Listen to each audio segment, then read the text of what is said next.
అనుబంధం. షోడశీ పూజ నుండి ఆంతరంగిక భక్తుల రాక మొదలయ్యే వరకు శ్రీరామకృష్ణుల జీవితంలో జరిగిన ప్రధాన సంఘటనలు. షోడశీ పూజ అనంతరం 1873 సంవత్సరం అక్టోబర్ నెలలో మాతృదేవి కామార్పుకూరుకు తిరిగి వచ్చేశారని మేము పాఠకులకు తెలిపే ఉన్నాం. ఆమె అక్కడికి చేరిన స్వల్పకాలానికే శ్రీరామకృష్ణుల చిన్న అన్నగారైన రామేశ్వర భట్టాచార్య సన్నిపాత జ్వరం సోకి మరణించాడు.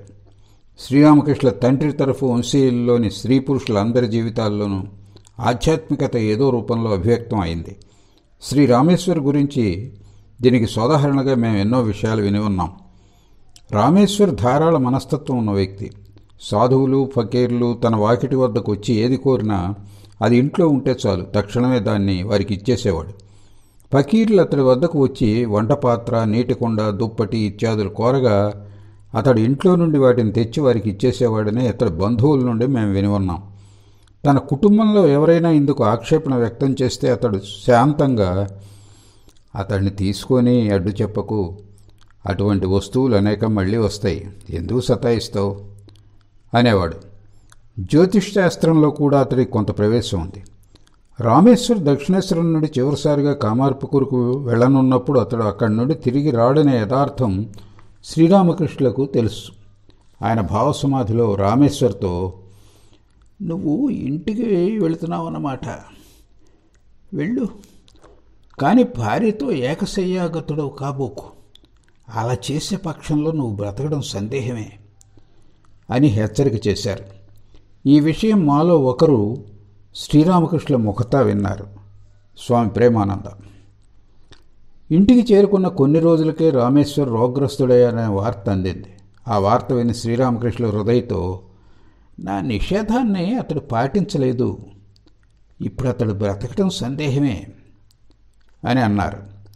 ఈ వార్త అందిన 5-6 రోజులకు రామేశ్వర్ మృతి చెందాడనే సమాచారం అందింది. వృద్ధురాలైన తన తల్లికి రామేశ్వర్ మరణ వార్త తీవ్ర అఘాతంగా పరిణమిస్తుందేమోనని శ్రీరామకృష్ణులు భయపడ్డారు. ఆయన ఆలయానికి వెళ్లి తన తల్లిని శోకభారం నుండి రక్షించమని జగజ్జననిని దీనంగా ప్రార్థించారు. అలా ప్రార్థించాక తల్లిని ఊరడింప నహబత్కు వెళ్లి కన్నీళ్లతో ఈ విషాద వార్తను ఆమెకు తెలిపారు. స్వయంగా గురుదేవుల నుండి మేము ఈ విషయం విని ఉన్నాం. శ్రీరామకృష్ణులు ఇలా అన్నారు, అమ్మ ఈ విషాద వార్త విని స్పృహ తప్పి పడిపోతుందని, ఈ అఘాతం తట్టుకొని బతికి ఉండే అవకాశం తక్కువని నేను భయపడ్డాను. కానీ తద్విరుద్ధంగా జరిగింది. ఆమె ఈ వార్త విని ఒకంత బాధపడి, సంసారం అనిత్యం, నేడో రేపో అందరూ పోవలసిన వారే కదా, కాబట్టి అందుకై విలపించి ప్రయోజనం లేదు అంటూ నన్నే అనునయింపసాగింది. తంబురాను తారాస్థాయి శృతికి మీటినట్లు జగజ్జనని మా అమ్మ మనస్సును అత్యున్నత స్థాయిలో నిలిపి ఉంచిందని, అందుచేతనే ఈ ప్రాపంచిక దుఃఖ శోకాలకు ఆమె చెలించలేదని నాకు అనిపించింది.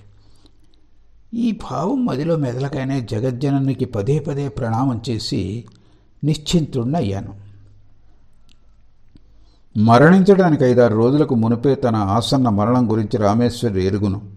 తన సన్నిహిత బంధువులకు ఈ సంగతి తెలిపి అంత్యక్రియల, శ్రాద్ధాది కర్మల ఏర్పాట్లన్నీ సిద్ధం చేసి పెట్టాడు. తన ఇంటికి ఎదురుగా ఉన్న మామిడి చెట్లు ఏదో కారణంగా నరికివేయబడి ఉండటం చూసి, మంచిదే అయింది, నా అంతిమ సంస్కారానికి ఈ చెట్టు ఉపయోగపడుతుంది అని అన్నాడు. రామేశ్వర్ అంతిమ క్షణాల వరకు పవిత్ర రామనామాన్ని జపిస్తూనే ఉన్నాడు. మరణం సంభవించడానికి కాసేపు ముందు మాత్రమే అతడు అపస్మారక స్థితిలో ఉండడం తటస్థించింది. తన భౌతిక కాయాన్ని శ్మశానంలో దహనం చేయవద్దని, శ్మశానం ప్రక్క నుండి వెళ్లే కాలిబాట కింద ఖననం చేయవలసిందని మరణించడానికి ముందు రామేశ్వర్ తన బంధువులను కోరాడు. అందుకు కారణం ఏమిటని అడిగినప్పుడు అతడు, ఆ బాట మీదుగా నడిచి వెళ్లే ఎందరో సాధువుల పాదధూళితో నాకు సద్గతి ప్రాప్తిస్తుంది అని చెప్పాడు. అర్ధరాత్రి వేళ రామేశ్వర్ మరణించాడు. గోపాల్ అనే ఆ గ్రామస్తుడొకడు రామేశ్వర్ చాలా కాలం నుండి ఆప్తమిత్రులుగా ఉండేవారు. రామేశ్వర్ మరణించిన అదే సమయంలో తన ఇంటి తలుపును ఎవరో తట్టినట్టు చప్పుడు విన్నానని గోపాల్ చెప్పాడు. ఎవరిని అడగ్గా, నేను రామేశ్వర్ని, గంగా స్నానానికి పోతున్నాను, ఇంట్లో శ్రీ రఘువీరుడు ఉన్నాడు, ఆయన సేవలో ఎలాంటి లోటు రాకుండా కాస్త గమనిస్తూ ఉండు అనే జవాబు వినవచ్చింది. మిత్రుని పిలుపు విని గోపాల్ తలుపు తెరవబోతుండగా, నాకు దేహం లేదు కాబట్టి తలుపు తెరిచినా నన్ను చూడలేవు అన్న మాటలు వినిపించాయి. అయినప్పటికీ గోపాల్ తలుపు తెరిచాడు. కానీ అక్కడెవరు కనిపించలేదు. ఆ తర్వాత తను విన్న విషయంలోని నిజానిజాలు తెలుసుకోగోరి అతడు రామేశ్వర్ ఇంటికి వెళ్ళాడు. రామేశ్వర్ మరణం యథార్థమే అని అక్కడ గోపాల్ తెలుసుకున్నాడు. 1873 సంవత్సరంలో 48 ఏళ్ల వయసులో తన తండ్రి రామేశ్వర్ మరణించాడని శ్రీ రామ్లాల్ చటోపాధ్యాయ చెప్తున్నాడు. తన తండ్రి చితాభస్మాన్ని సేకరించుకుని కలకత్తా సమీపంలోని వైద్యవాటి అనే ప్రదేశానికి వచ్చి అక్కడ దాన్ని గంగలో నిమజ్జనం చేశాడు. దక్షిణేశ్వరంలో ఉన్న శ్రీరామకృష్ణ వద్దకు వెళ్లే నిమిత్తం పడవలో అక్కడ గంగా నదిని దాటాడు. గంగను దాటుతూ బారక్కూర్లో నిర్మింపబడుతున్న అన్నపూర్ణాదేవి ఆలయాన్ని చూశాడతడు. మధుర్నాథ్ భార్య అయిన జగదాంబదాసి తరఫున నిర్మింపబడుతూ ఉన్న ఆలయ నిర్మాణం అప్పటికి సగం మాత్రమే పూర్తయింది. తదనంతరం ఆ ఆలయంలో దేవీ ప్రతిష్టాపన 1875 సంవత్సరంలో జరిగింది. రామేశ్వర్ మరణానంతరం ఆయన స్థానే దక్షిణేశ్వర పూజారిగా రామ్లాల్ నియమితుడయ్యాడు.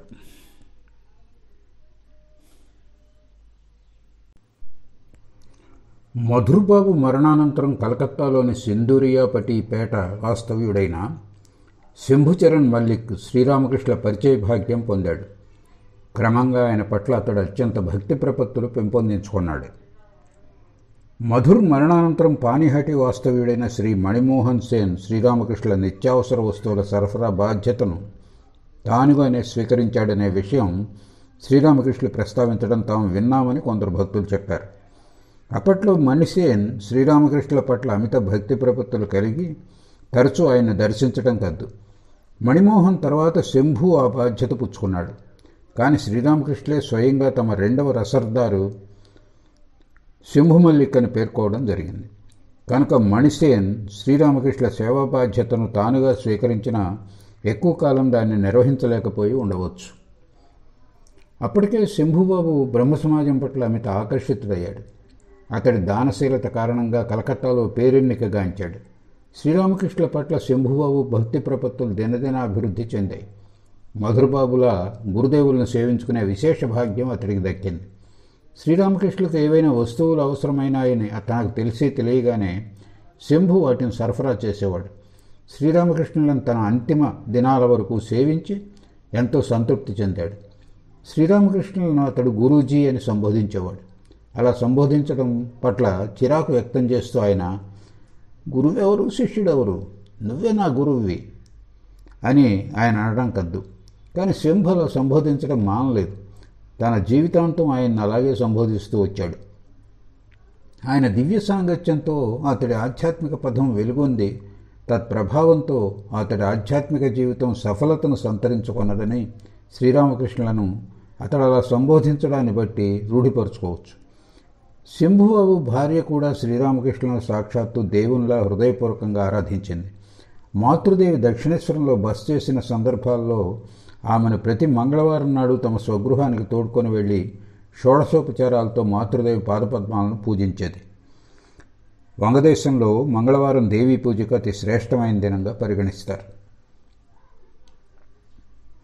మాతృదేవి దక్షిణేశ్వరానికి రెండవసారి 1874 సంవత్సరం వైశాఖ మాసంలో బహుశా వచ్చి ఉండవచ్చు. మునుపట్ల ఇప్పుడు ఆమె శ్రీరామకృష్ణుల తల్లితో పాటు నహబత్లోనే నివసింపసాగింది. ఆ విషయం తెలిసే ఆ చిన్న గదిలో ఆమెకు అసౌకర్యంగా ఉంటుందని భావించి శంభు దక్షిణేశ్వర ఆలయం దగ్గర ఒక ఖాళీ స్థలాన్ని 250 రూపాయలు కొనుగోలు చేశాడు. ఆ స్థలంలో విశాలమైన ఒక రెల్లుగడ్డి పైకప్పు గదిని ఆమె కోసం కట్టించాలని సంకల్పించాడు. ఆ సమయంలో కెప్టెన్ విశ్వనాథ్ ఉపాధ్యాయ అనే నేపాల్ ప్రభుత్వ అధికారి ఒకరు శ్రీరామకృష్ణులను సందర్శిస్తూ క్రమంగా ఆయన పట్ల విశేష భక్తిని పెంపొందించుకున్నాడు. మాతృదేవి నిమిత్తం శంభు నిర్మించనున్న గది సంగతి తెలుసుకుని అందుకు అవసరమైన కలపనంతా తాను సరఫరా చేస్తానని కెప్టెన్ విశ్వనాథ్ సంతోషంగా ముందుకు వచ్చాడు. నేపాల్ ప్రభుత్వానికి చెందిన సాల్ కలప వ్యాపారం యావత్తు అతడి చేతుల్లో ఉండటమే ఇందుకు కారణం. అందుచేత అలా సరఫరా చేయటం అతడికి ఏమంత కష్టమూ కాదు, ఖర్చుతో కూడినది కాదు. గది నిర్మాణం ప్రారంభించగానే బేలూరు గ్రామంలోని తన కలప నిల్వల నుంచి విశ్వనాథ్ 3 పెద్ద సాల్ కలప దొంగలను గంగానీటి ప్రవాహం మీదుగా పంపించాడు. కానీ నాటి రాత్రి నది ఉధృతమైన పోటులో ఉన్నందున ఒక కలప దొంగ నది దిగువ కొట్టుకుని పోయింది. ఈ విషయం తెలిసి హృదయ విసుగు చెంది మాతృదేవిని దురదృష్టవంతురాలిగా పేర్కొనే వరకు వెళ్ళాడు. ఒక దొంగ ప్రవాహంలో కొట్టుకొని పోయిందని తెలిసిన కెప్టెన్ మరో కలప దొంగను పంపించాడు. గది నిర్మాణం పూర్తయింది. మాతృదేవి ఆ గదిలో దాదాపు ఒక ఏడాది పాటు నివసించింది. ఇంటి పనుల్లో సహాయం చేస్తూ మాతృదేవికి తోడుగా ఉండటానికి ఒక స్త్రీని నియమించారు. మాతృదేవి అక్కడ వంట చేసి నిత్యం శ్రీరామకృష్ణ కోసం దక్షిణేశ్వరానికి భోజనం తీసుకుపోయేవారు. ఆయన భోజనం చేసిన తర్వాత ఆమె వెనక్కు తిరిగి వచ్చేసేవారు. పగటివేళ ఎప్పుడైనా శ్రీరామకృష్ణ ఆమెను చూడడానికి ఆ గదికి వెళ్ళేవారు. కాసేపు అక్కడ గడిపి మళ్ళీ దక్షిణేశ్వర దేవాలయానికి తిరిగి వెళ్ళిపోయేవారు. ఒకే ఒక్క రోజు మాత్రం ఈ నియమాన్ని ఆయన ఉల్లంఘించవలసిన అగత్యం ఏర్పడింది. ఆ రోజు మధ్యాహ్నం శ్రీరామకృష్ణ అక్కడికి రాగానే కుంభవృష్టి ప్రారంభమై అర్ధరాత్రి దాటే వరకు ఆగలేదు. నాటి రాత్రి ఆయన ఆలయానికి తిరిగి పోవటం అసంభవమై అక్కడే గడపవలసిన ఆగత్యం ఏర్పడింది. మాతృదేవి ఆయనకు అన్నం చారు వండి భోజనం వడ్డించింది. ఆయన భోజనం చేసి నాటి రాత్రి అక్కడే గడిపారు. 1 సంవత్సర కాలం ఆ గదిలో నివసించిన తర్వాత మాతృదేవి అతిసార వ్యాధితో తీవ్ర అనారోగ్యానికి గురైంది. ఆమెకు స్వస్థత చేకూర్చడంలో శంభు ఎంతో శ్రద్ధ వహించాడు. అతడు డాక్టర్ ప్రసాద్ను రావించి మాతృదేవికి చికిత్స చేయించసాగాడు. కాస్త కోలుకున్న తర్వాత ఆమె బహుశా 1876 సంవత్సరంలో జైరాంబాటిలోని పుట్టింటికి వెళ్ళిపోయింది. పుట్టింటికి చేరగానే వ్యాధి తిరగబెట్టడంతో ఆమె మంచం పట్టింది. క్రమంగా వ్యాధి ముదిరి ఆమె కోలుకోగలదా అన్న అనుమానం తలెత్తింది. అప్పటికే ఆమె తండ్రి గారైన శ్రీరామచంద్ర ముఖోపాధ్యాయ దివంగతుడయ్యాడు. కనుక మాతృదేవి తల్లి తమ్ముళ్ళు ఆమెకు తమ శక్తి మేరకు సేవలు అందించారు. మాతృదేవి తీవ్ర అనారోగ్యం గురించి విని శ్రీరామకృష్ణ ఇలా అన్నారని మేము విన్నాం. కాబట్టి హృదు ఆమె ఈ లోకంలో కేవలం రావటం పోవడం మాత్రమే మిగిలాయి. మానవ జన్మ ఉద్దేశం నెరవేరకపోయిందే. ఏ రకమైన చికిత్సకు వ్యాధి ఉపశమించకపోవడంతో దేవి ఎదుట ప్రాయోపవేశం చేయ మాతృదేవి సంకల్పించింది. తల్లికి తమ్ముళ్లకు ఈ విషయం తెలిస్తే వాళ్ళందుకు అడ్డుపడతారని ఎంచి మాతృదేవి ఎవరికీ తెలియకుండా గ్రామంలోని సింహవాహిని దేవి ఆలయానికి వెళ్ళి ప్రాయోపవేశ వ్రతం ఆచరించింది. ప్రాయోపవేశ స్థితిలో ఆమెకు కేవలం కొన్ని గంటలు గడపగానే దేవి ప్రసన్నురాలై ఆమెకు స్వస్థత కలిగించే ఔషధం సూచించింది. దేవి ఆదేశంగా ప్రాప్తమైన ఔషధం పుచ్చుకోగానే వ్యాధి తగ్గుముఖం పట్టి క్రమంగా పూర్వపు శక్తిని ఆమె పుంజుకోసాగింది. ఆ విధంగా మాతృదేవి ప్రాయోపవేశ వ్రతం ఆచరించి ఔషధం సంప్రాప్తించుకున్న సంఘటనానంతరం సింహవాహిని దేవి ఆ చుట్టుపక్కల గ్రామాల్లో జాగ్రత్తాదేవిగా అంటే జనంతో కలిసి జీవిస్తూ వారికి శుభం చేకూర్చే దేవిగా ప్రసిద్ధికెక్కింది.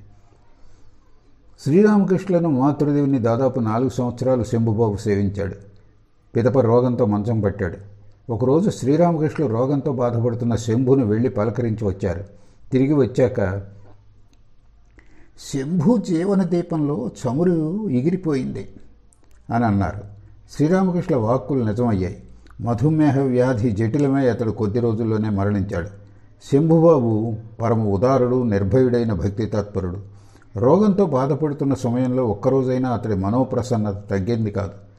మరణించడానికి కొన్ని రోజుల ముందు అతడు హృదయతో సంతుష్ట హృదయుడై ఇలా అన్నాడు: మరణం గురించి నాకు ఎలాంటి ఆరాటము లేదు. మూటముళ్ళే సర్దుకొని పోవడానికి తయారుగా ఉన్నాను. శంభుబాబుతో పరిచయం ఏర్పడడానికి చాలా కాలం క్రితమే శ్రీరామకృష్ణ భావసమాధి స్థితిలో జగజ్జనని అతన్ని తన 2వ రసర్దార్ అంటే సరఫరాదారుగా నియామకం చేసడం చూశారు. ప్రప్రథమంగా అతన్ని చూడగానే ఇతడే ఆ వ్యక్తి అని ఆయన గుర్తించారు.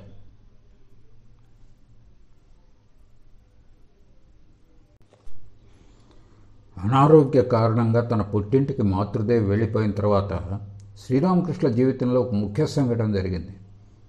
1876 సంవత్సరం సరిగ్గా శ్రీరామకృష్ణ పుట్టినరోజు నాడు ఆయన తల్లిగారైన చంద్రమణిదేవి తన 85వ ఏట పరమపదించింది.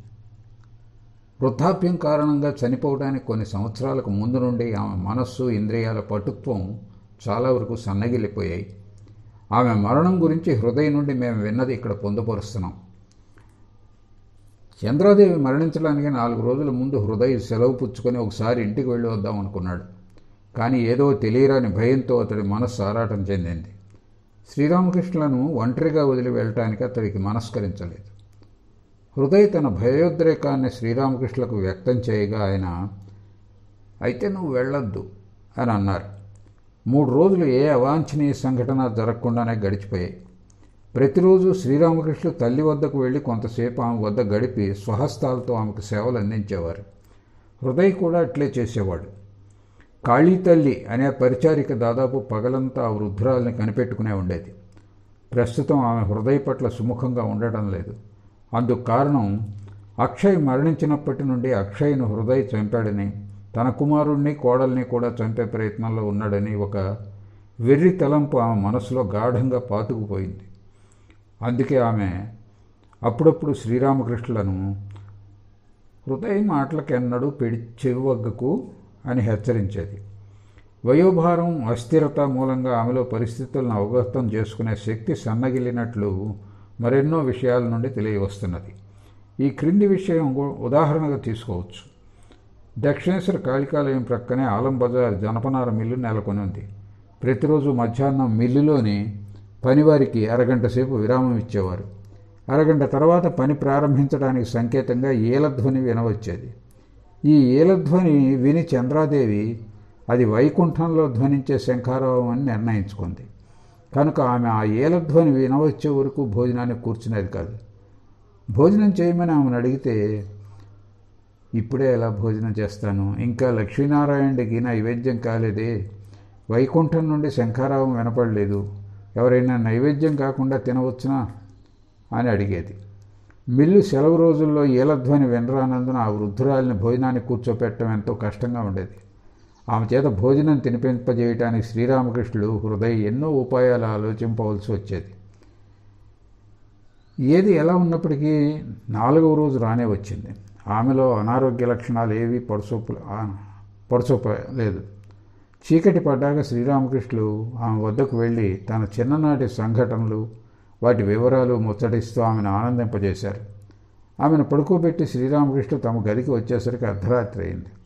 మర్నాడు బళ్ళం తెల్లవారింది.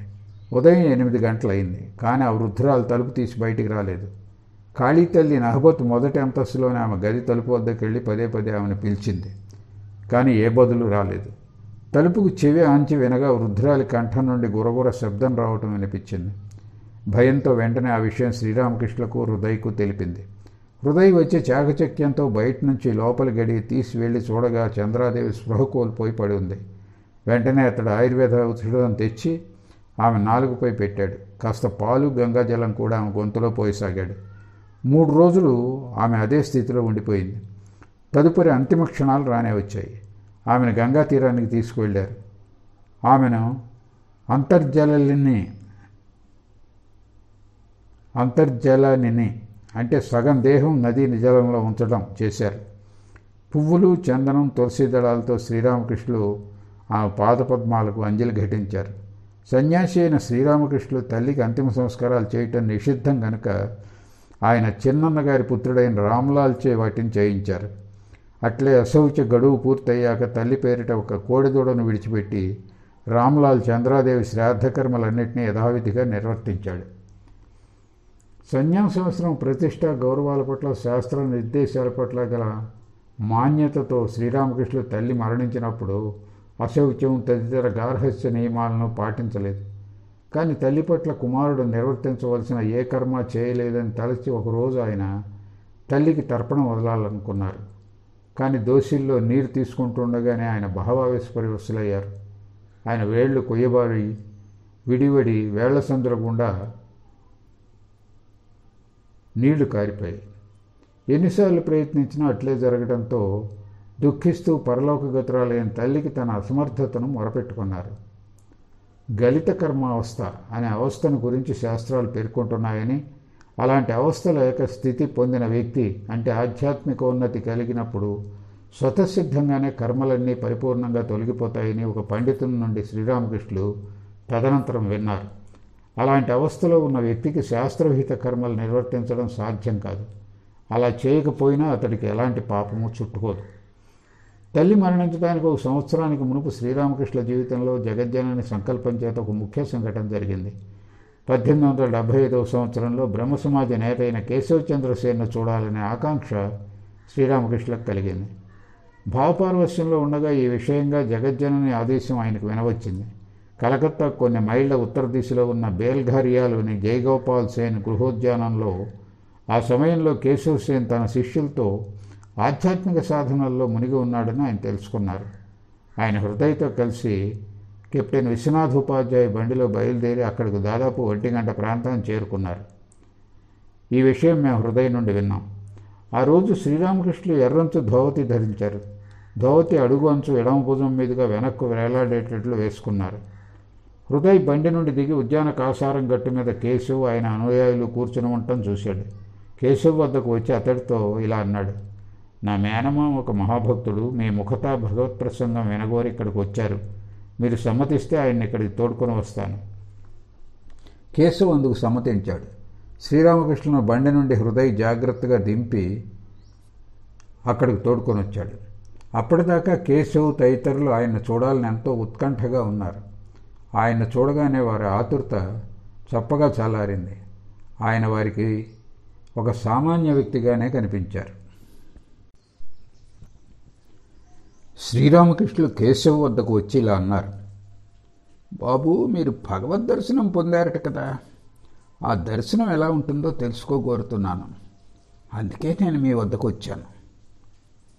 ఆ విధంగా భగవత్ ప్రసంగం ప్రారంభమైంది. శ్రీరామకృష్ణుల ప్రశ్నకు కేశవ్ ఏం సమాధానం చెప్పాడో తెలియడం లేదు. కానీ కొన్ని క్షణాలయ్యాక, ఎరుగగతరమే ఏరికినైనా తల్లికాళి నిజతత్వమించుక, షద్దర్శనముల శక్తిహీనములు తల్లి విషయము తెలియచేయుటకు అన్న రాంప్రసాద్ సుప్రసిద్ధ గీతాన్ని పాడి శ్రీరామకృష్ణులు సమాధిమగ్నులయ్యారని హృదయ్ మాకు తెలిపాడు. శ్రీరామకృష్ణుల భావపారవస్య స్థితిని చూసి కేశవాదులు దానికి ఒక ఉన్నత ఆధ్యాత్మిక అవస్థగా పరిగణించలేదు.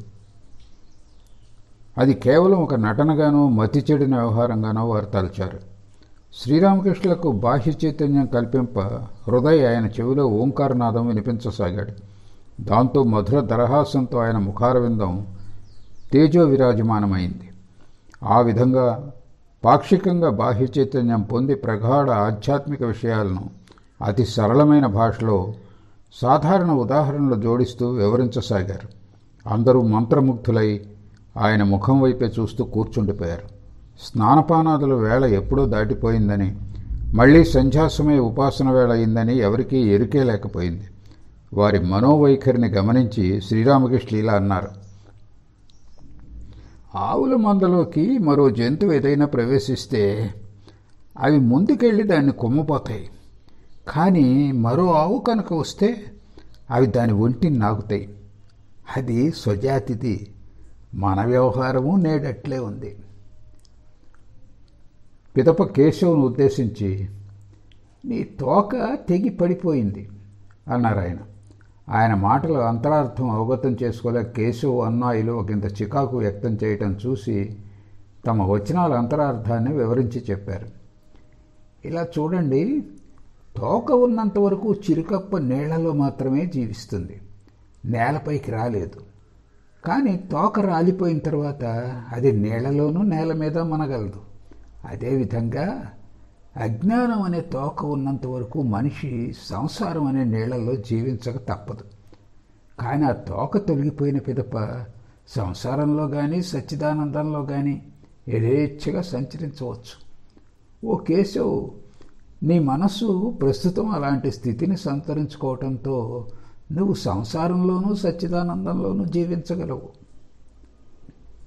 శ్రీరామకృష్ణ ఇలాంటి వివిధ అంశాలపై ఆ రోజు చాలాసేపు ప్రసంగించి దక్షిణేశ్వరానికి తిరిగి వచ్చేశారు.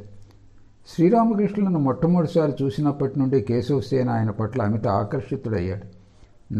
నాటి నుండి తన మరణ పర్యంతం ఆయన్ను దర్శించడం మాననీయంగా భావించి తరచూ ఆయన దివ్య సాంగత్యం లబ్ధి పొందసాగాడు. స్వయంగా తనే దక్షిణేశ్వరానికి రావటం కానీ లేక అప్పుడప్పుడు శ్రీరామకృష్ణులను తన కలకత్తా నివాసమైన కమల కుటీరానికి తోడుకొని వెళ్లడం కానీ చేసేవాడు. శ్రీరామకృష్ణ కేశవుల నడుమ నెలకొన్న సాన్నిహిత్యం ఎంత ప్రగాఢతరమైందంటే పరస్పరం వాళ్ళు కేవలం కొన్ని రోజులు సైతం చూసుకోకుండా ఉండలేకపోయేవారంటం అతిశయోక్తి కాబోదు. అలాంటి సందర్భాల్లో శ్రీరామకృష్ణ కలకత్తాలోని కేశవ్ వద్దకో లేక కేశవ్ సేన ఆయన్ను దర్శింప దక్షిణేశ్వరానికో రావడం కద్దు. బ్రహ్మ సమాజ వార్షికోత్సవం నాడు తన అనుయాయులతో కలిసి శ్రీరామకృష్ణుల వద్దకు వెళ్లడము, లేక ఆయన్ను తమ వద్దకు తోడుకొని వచ్చే భగవత్ ప్రసంగాలతో నాడు ఆయనతో గడపటము ఉత్సవంలో ఒక భాగంగా కేశవ్ పరిగణించేవాడు. కేశవ్ తన అనుయాయులతో స్టీమర్లో భగవత్ వైభవాన్ని కీర్తిస్తూ దక్షిణేశ్వరానికి వచ్చి శ్రీరామకృష్ణులను స్టీమర్లో తోడుకొని ఆయన అమృతోపదేశాలను వీణుల విందు చేసుకుంటూ గంగానదిలో విహరించడం పరిపాటి. శాస్త్ర ఆదేశాలను నెత్తిలో ఉంచుకొని కేశవ్ ఏనాడు దక్షిణేశ్వరానికి రిక్తహస్తాలతో వచ్చి ఎరుగడు. వచ్చినప్పుడల్లా తనతో కూడా కొన్ని పళ్ళు తెచ్చి శ్రీరామకృష్ణుల ముందు వాటిని ఉంచేవాడు. భక్తి ప్రపత్తులతో ఆయన పాదపద్మాల వద్ద కూర్చుని ఆయనతో సంభాషించేవాడు. ఓసారి శ్రీరామకృష్ణులు పరిహాసంగా కేశవ్తో, కేశవ్, నువ్వు నీ ప్రసంగాలతో అనేకులను మంత్రముగ్ధులను చేస్తావు, నాకు కూడా ఏదైనా చెప్పు అన్నారు. అందుకు కేశవ్ వినమ్రంగా ఇలా జవాబిచ్చాడు. మహాశయ, కమ్మరి కులిం వద్దకు నేను సూదులు అమ్మడానికి పోవాలా? దయచేసి మీరే ఏదన్నా చెప్పండి, నేను వింటాను. మీ ముఖత విన్న వచనాల్లో ఏవో కొన్ని లోకులకు చెప్పిన మరుక్షణమే వారు మంత్రముగ్ధులవుతున్నారు.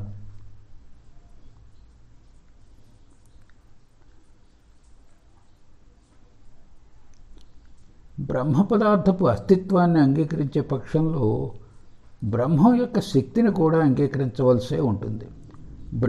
బ్రహ్మశక్తి సర్వదా అభిన్నం అయిన ఒక్కటే అని ఒకరోజు దక్షిణేశ్వరంలో శ్రీరామకృష్ణులు కేశవ్కు వివరించి చెప్పారు. కేశవ్ ఆ వివరణకు ఆమోదం తెలిపాడు. ఆ తర్వాత మళ్ళీ ఆయన అతడితో ఇలా చెప్పారు. బ్రహ్మశక్తి ఎలా భేదమో అదే రీతిలో భాగవతం, భక్తుడు, భగవంతుడు ఇలా రూపాలు 3 అయినప్పటికీ పదార్థం అభిన్నమైనదే. ఈ 3 ఒకటే 3. కేశవ్ ఈ వచనాలు కూడా అవగతం చేసుకుని అంగీకరించాడు. మళ్ళీ శ్రీరామకృష్ణ ఇలా కొనసాగించారు. గురువు, కృష్ణుడు, భక్తుడు ఈ ముగ్గురు ఒక్కరే ముగ్గురును. ఇప్పుడు ఈ విషయం నీకు వివరించబోతున్నాను. ఆ మాటలు విని కేశవ్ ఒకంతసేపు ఆలోచనలో పడ్డాడు. అతడి మనసులో ఏ ఆలోచనలు మెదిలినవో తెలియరాలేదు. వినమ్రంగా అతడు, మహాశయ, మీరు ఇప్పటికి చెప్పిన దానికంటే ఎక్కువ విషయాలు ప్రస్తుతం నేను అంగీకరింపలేను, కనుక ఈ విషయాంశాన్ని పొడిగించాల్సిన అవసరం లేదు అన్నాడు. అందుకు శ్రీరామకృష్ణులు, మంచిది, ఇక్కడికి ఆపేద్దాం అన్నారు. పాశ్చాత్య భావనలచే ఆదర్శాలచే ప్రభావితమైన కేశవసేన మనస్సు శ్రీరామకృష్ణుల దివ్య సాంగత్యం ద్వారా ఎంతో ప్రకాశాన్ని సంతరించుకున్నది. కేశవ్ రోజురోజుకి సనాతన వైదిక ధర్మ మర్మాలను అవగతం చేసుకుంటూ ఆధ్యాత్మిక సాధనల్లో మునిగిపోయాడు. శ్రీరామకృష్ణులకు మరింత సన్నిహితుడయ్యే కొద్దీ అతడి మతపరమైన అభిప్రాయాలు క్రమంగా మార్పుకు లోను కావటం ద్వారా పై విషయం మనకు స్పష్టమవుతోంది.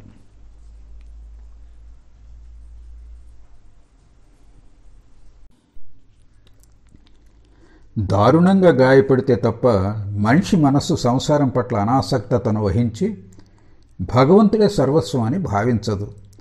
శ్రీరామకృష్ణులతో పరిచయం ఏర్పడ్డ 3 సంవత్సరాల తర్వాత కేశవసేన్ కూచిబిహార్ సంస్థానం యువరాజుకు తన కుమార్తెనిచ్చి వివాహం జరిపించడంతో కేశవ్ పెద్ద ఆఘాతానికి గురయ్యాడు. ఆ వివాహం భారతీయ బ్రహ్మ సమాజంలో గొప్ప సంచలనం సృష్టించి సమాజాన్ని 2గా విభజించి వేసింది. కేశవ్కు ప్రతికూలురైన వారు సమాజం నుండి విడిపోయి సాధారణ బ్రహ్మ సమాజం అనే ఒక కొత్త సమాజాన్ని స్థాపించుకున్నారు. 2 వర్గాల వారి మధ్య ఒక అల్ప విషయం మీద చెలరేగిన కలహం గురించి దక్షిణేశ్వరంలోని శ్రీరామకృష్ణులు విని దిగ్భ్రాంతి చెందారు. బ్రహ్మ సమాజస్థుల బాలికల వివాహయోగ్యమైన వయోనియమాన్ని గురించి విని శ్రీరామకృష్ణులు ఇలా వ్యాఖ్యానించారు. జననం, మరణం, వివాహం ఈ 3 పూర్తిగా భగవంతుని సంకల్పం మేరకే జరుగుతాయి. వీటిని నిర్నిబద్ధ నియమావళికి లోంచేయరాదు. కేశవ్ ఎందుకు ఆ నియమావళిని విధించాడు?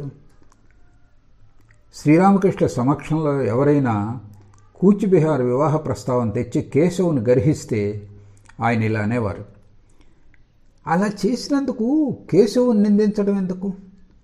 అతడు గృహస్థు, తన కుమారులకు కుమార్తెలకు ఏది మంచిదో దాన్ని అతడు ఎందుకు చేయకూడదు? సన్మార్గం నుండి వైదొలగకుండా తన భుజస్కంధాల మీద ఉన్న కుటుంబ బాధ్యతను అలా నిర్వర్తించడంలో గర్హించవలసిన అగత్యమే ఉంది.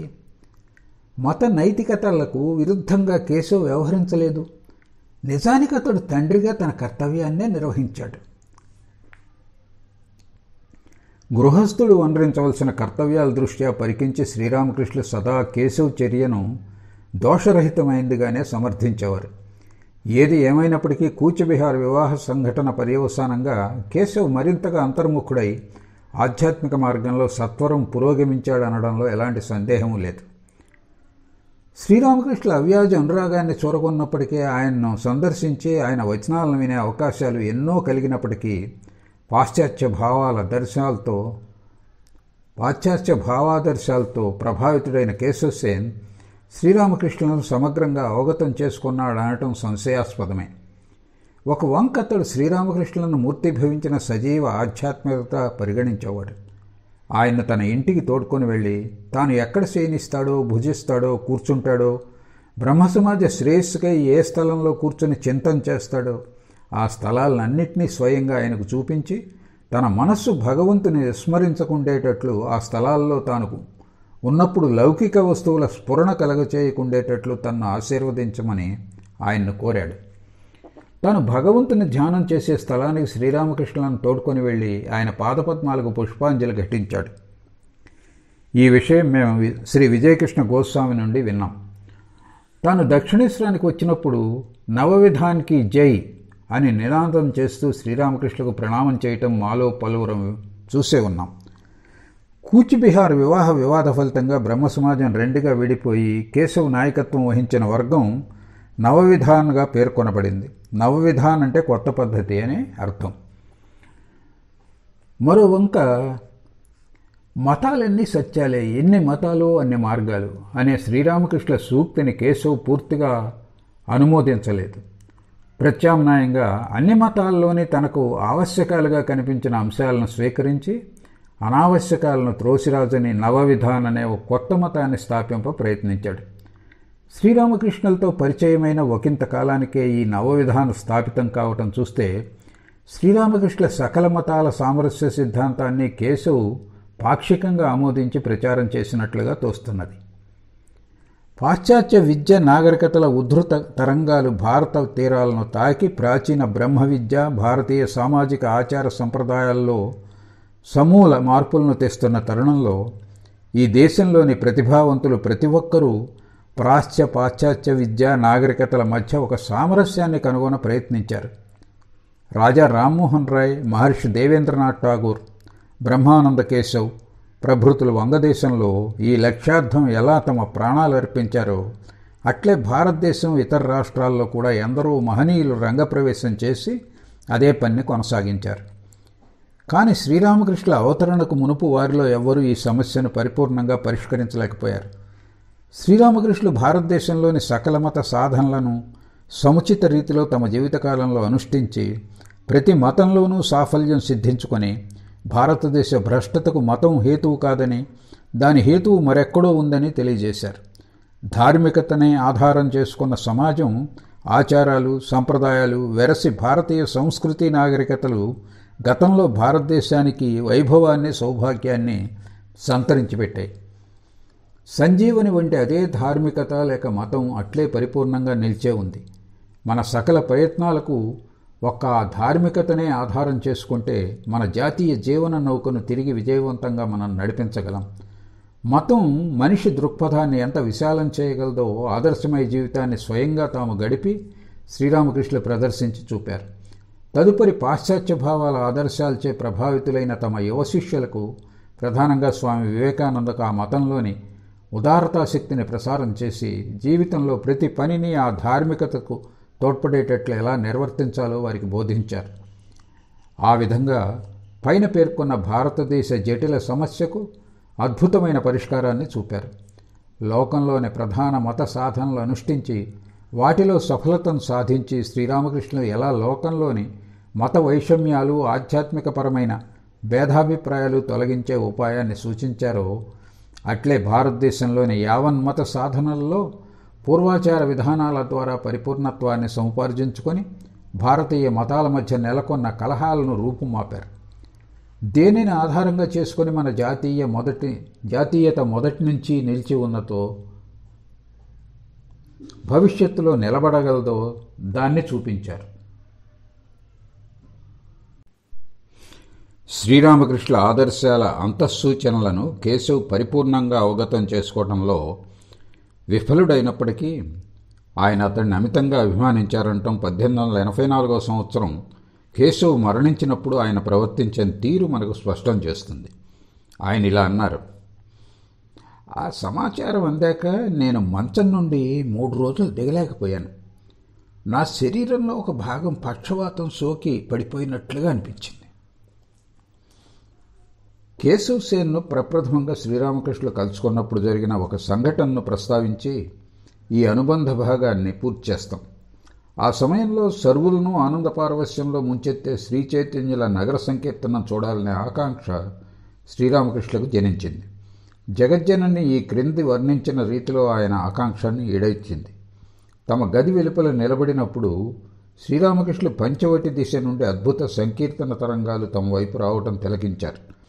పిదప ఆ తరంగాలు దక్షిణేశ్వర ప్రధాన ద్వారం వైపు సాగిపోతూ చెట్ల వెనుక కనుమరుగయ్యే దృశ్యాన్ని ఆయన గాంచారు. నవద్వీప చంద్రుడైన శ్రీగౌరాంగ మహాప్రభు, నిత్యానంద అద్వైతులు ఇరువైపులా తన్ను అనుగమిస్తూ ఉండగా భగవత్ ప్రేమోన్మత్తుడై జనసందోహం నడుమ నుండి శృతిమెత్తని గమనభంగిమతో ముందుకు వెళ్లసాగాడు. చుట్టూ గుమిగూడిన జనులు ఆయన ప్రేమోన్మత్త ప్రభావం చేత ఆధ్యాత్మికోన్నత స్థితిని పొంది వివసులైనారు. వారిలో కొందరు నృత్యం చేయసాగారు. ఇసుక వేసినా రాలనంతమంది జనం ఉన్నారు అక్కడ. ఆ దివ్య సంకీర్తన బృందంలో అగపడిన కొందరి ముఖాలు శ్రీరామకృష్ణుల జ్ఞాపకాల్లో స్థిరంగా ముద్రితమైపోయాయి. ఇది జరిగిన కొలది కాలానికి ఒకరొకరుగా ఆ సదరు వ్యక్తులు భక్తులుగా రాసాగినప్పుడు వారిని గుర్తించి పూర్వజన్మలో వారు శ్రీ చైతన్యుల సహచరులన్న స్థిర నిర్ణయానికి శ్రీరామకృష్ణులు వచ్చారు. ఈ దర్శనం కలిగిన కొద్ది కాలం తర్వాత శ్రీరామకృష్ణులు కామార్పకూరుకు హృదయ స్వగ్రామమైన సిహోర్కు వెళ్లారు. సిహోర్ గ్రామానికి కొన్ని మైళ్ళ దూరంలో పులి శ్యామ్ బజార్ అనే ఒక గ్రామం ఒకటి నెలకొని ఉంది. అక్కడ వైష్ణవులు అనేకులు ఉంటున్నారని, వారు నిత్యం భగవద్కీర్తనం చేస్తూ ఆ ప్రదేశాన్ని ఆనందమయం చేస్తూ ఉంటారని విని ఆయన అక్కడికి వెళ్లి వారి సంకీర్తన వినగోరారు. శ్యామ్ బజార్ సమీపంలో బేల్టే అనే మరో గ్రామం ఉంది. ఆ గ్రామ వాస్తవ్యుడైన నట్వర్ గోస్వామి అంతకు మునిపే శ్రీరామకృష్ణులను దర్శించుకొని తమ ఇంటికి వచ్చి ఆయన పాదధూళితో తన గృహాన్ని పావనం చేయమని ఆహ్వానించి ఉన్నాడు. హృదయ్తో కలిసి శ్రీరామకృష్ణులు అతడి ఇంటికి వెళ్లారు. అక్కడ 7 రోజులు బస చేసి శ్యామ్ బజార్ వైష్ణవుల సంకీర్తనానందాన్ని గురోలారు. ఆయన పరిచయ భాగ్యం పొందిన ఆ గ్రామానికే చెందిన ఈశాన్ చంద్ర మల్లిక్ తన ఇంటికి వచ్చి కీర్తనానందాన్ని ప్రసాదించవలసిందిగా భక్తి ప్రపత్తులతో ఆయన ఆహ్వానించాడు. సంకీర్తన సమయంలో శ్రీరామకృష్ణుల అపూర్వ భావ పరివర్తన అక్కడి వైష్ణవులను అమితంగా ఆకర్షించింది. ఆయన అపూర్వ భావ పరివర్తన సమాచారం శ్యామ్ బజార్లోనే కాక రాంజీవన్ పూర్, కృష్ణగంజ్ తదితర సుదూర సమీప గ్రామాలకు కూడా పాకింది. వెంటనే ఆ గ్రామాల నుండి సంకీర్తన బృందాలు దివ్యానందాన్ని వారితో కలిసి గ్రోల శ్యామ్ బజారుకు గుంపుకు కట్టి రాగసాగారు. దాంతో ఆ గ్రామం జనంతో క్రిక్కిరిసిపోయింది. సంకీర్తన రాత్రింబవళ్లు కొనసాగింది. రోజులో పలుమార్లు పుట్టిగిట్టే ఎవరో గొప్ప భక్తుడు అక్కడికి వచ్చాడనే వార్త వ్యాపించింది. ఆయన్ని చూడాలనే ఉత్కంఠతో జనం నిద్రాహారాలు మరిచిపోయి చెట్లు, ఇంటి కప్పులపైకి ఎక్కి కూర్చున్నారు. ఆ విధంగా 3 పగళ్ళు 3 రాత్రులు అక్కడ దివ్యానందం వెల్లువై ప్రవహించింది.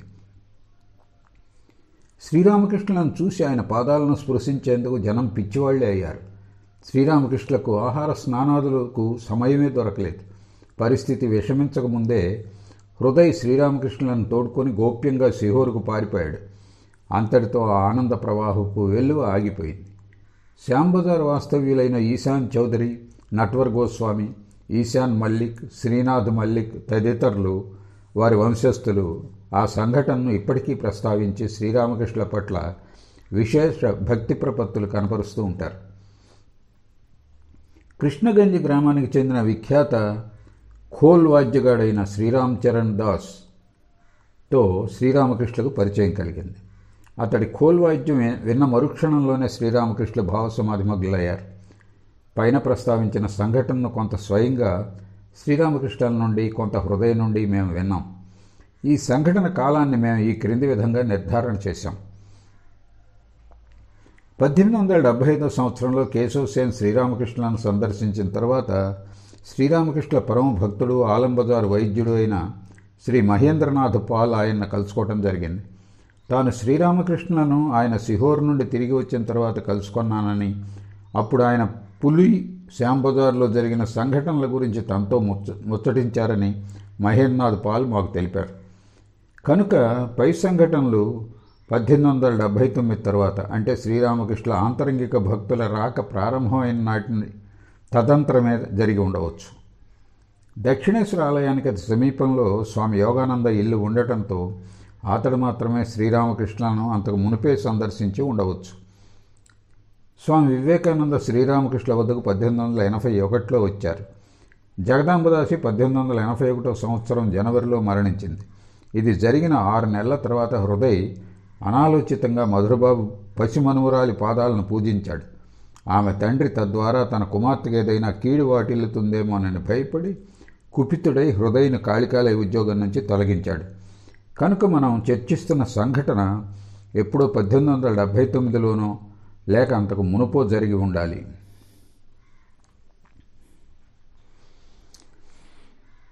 నేటితో ఈ శ్రీరామకృష్ణ పరమహంస అనే ఈ లీలా ప్రసంగంలోని రెండవదైన సాధక భావం సమాప్తమవుతుంది.